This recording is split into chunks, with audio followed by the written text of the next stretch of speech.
আমি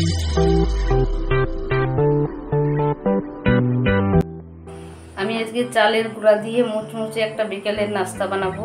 1 চামচ চালের গুঁড়া নিয়ে নিলাম। চালের গুঁড়ার মধ্যে দিয়ে দেবো একটু চাট মশলা, স্বাদ মতো দিয়ে দেবো লবণ, আর একটু দেবো হলুদ। কাঁচা লঙ্কাগুলো দিয়ে দেবো বেটে, একটা পেঁয়াজও দিয়ে দেবো ভালো করে বেটে। পেঁয়াজ আর কাঁচা লঙ্কাটাকে বেটে নিলাম শিলপাটার মধ্যে, একদম ভালো করে দিয়ে দেবো।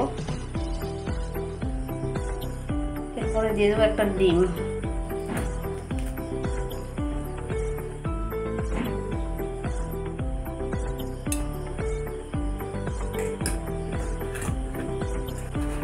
এর মধ্যে দিয়ে দেবো নর্মাল পানি একটু দিয়ে বেটার করে নেব একটা।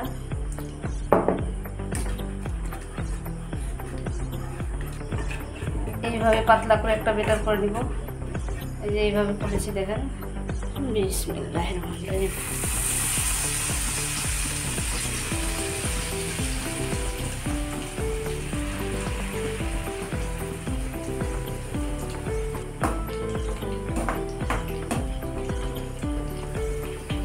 বিকেলে চায়ের সঙ্গে খাওয়ার জন্য এরকম বানিয়ে নিতে পারেন, খেতে দারুণ টেস্টি।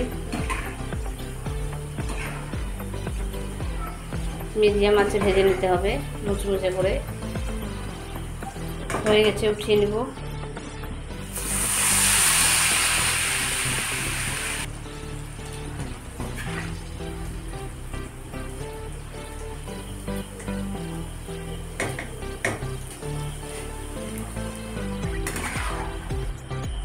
একটা ডিম দিয়ে কতগুলো হয়েছে দেখেন।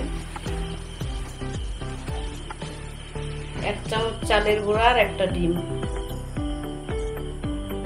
এটা তো আমাদের বাড়িতে সবারই ভীষণ প্রিয়। আপনাদের কেমন লাগবে জানি না। একদিন এইভাবে আমার মতো বানিয়ে খাবেন, খেয়ে আমাকে বলবেন কেমন হয়েছে। ইনশাআল্লাহ আপনাদের সবাইকে ভালো লাগবে।